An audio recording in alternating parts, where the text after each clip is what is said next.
EPFO PF ఉన్న వారికి త్వరలో కేంద్రం నుంచి శుభవార్త. ఇక నుంచి నెలకు 3,000. ఈపీఎఫ్ఓ ఉద్యోగులకు త్వరలో కేంద్రం ప్రభుత్వం శుభవార్త అందించనుంది.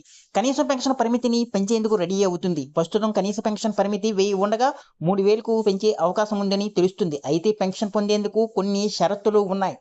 ఈ వీడియోని ఎక్కడ స్కిప్ చేయకుండా పూర్తి వరకు చూడండి, లేకపోతే మీకు పూర్తి సమాచారం అందదు. ఎవరైనా కొత్తగా ఈ వీడియో కానీ చూస్తున్నట్లయితే మా ఛానల్ని సబ్స్క్రైబ్ చేయడం మాత్రం మర్చిపోకండి. ఇంకా వివరాల్లోకి వెళ్తే పీఎఫ్ అకౌంట్ ఉన్న వారికి కేంద్రం ప్రభుత్వం త్వరలో శుభవార్త అందించనుంది. త్వరలో ఈపీఎఫ్ఓ దేశంలోని లక్షలాది మంది పీఎఫ్ ఉద్యోగులకు ఉపశమనం కలిగించనుంది. అదేమిటంటే పీఎఫ్ కనీస పెన్షన్ మొత్తాన్ని భారీగా పెంచనుంది. ప్రస్తుతం ఇది ప్రతిపాదన దశలో ఉండగా త్వరలో తుది నిర్ణయం వెలువడే అవకాశాలు కనిపిస్తున్నాయి.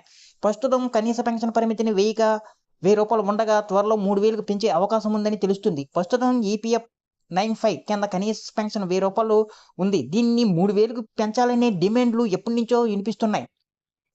కనీస పెన్షన్ పరిమితి పెంపు ఎప్పుడు ద్రవ్యోల్బణం పెరుగుతుండటం, జీవన ప్రమాణాలు మారుతుండటం వల్ల కనీస పెన్షన్ పరిమితిని పెంచాలని ఎప్పటి నుంచో డిమాండ్ వినిపిస్తుంది. ఉద్యోగులు కూడా ఎప్పటి నుంచో డిమాండ్ చేస్తున్నారు. తమ ఖర్చులకు సరిపోవడం లేదని పెంచాలని ఆందోళనలు కూడా చేపట్టారు. దీంతో కేంద్రం ప్రభుత్వం స్పందించింది. పెంచేందుకు చర్యలు చేపడుతున్నట్లు స్పష్టం చేసింది. కనీస పెన్షన్ పెంచడం వల్ల తక్కువ జీతాలు పొందుతున్న వారికి తక్కువ కాలం పాటు ఈపీఎఫ్ఓకు చెల్లింపులు చేసిన పెన్షనర్లకు ప్రయోజనం చేకూరనుంది. పింఛను పొందేందుకు షరతులు. అయితే ఈపీఎఫ్ కింద పెన్షన్ పొందేందుకు కొన్ని షరతులు ఉన్నాయి. ఆ కండిషన్స్ ఏమిటంటే ఉద్యోగికి కనీసం 10 సంవత్సరాలు సర్వీస్ రికార్డు ఉండాలి. అంటే 10 సంవత్సరాలుగా ఈపీఎఫ్లో జమ చేస్తూ ఉండాలి.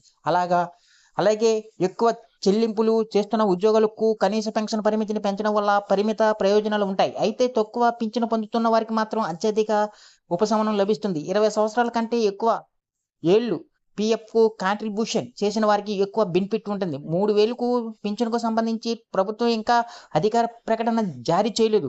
కార్మిక మంత్రిత్వ శాఖ ఈపీఎఫ్లో స్థాయిలను చర్చలు కొనసాగుతున్నాయి. త్వరలో ఒక నిర్ణయం వెలువడే అవకాశం ఉందని, ఈ ప్రతిపాదన ఆమోదం పొందితే లక్షలాది మంది ఈపీఎస్ పింఛనుదారులు, ముఖ్యంగా పింఛనయ్యే ప్రధాన ఆదాయ వనరుగా ఉన్న వృద్ధులు గణనీయమైన ఉపశమనం పొందవచ్చు.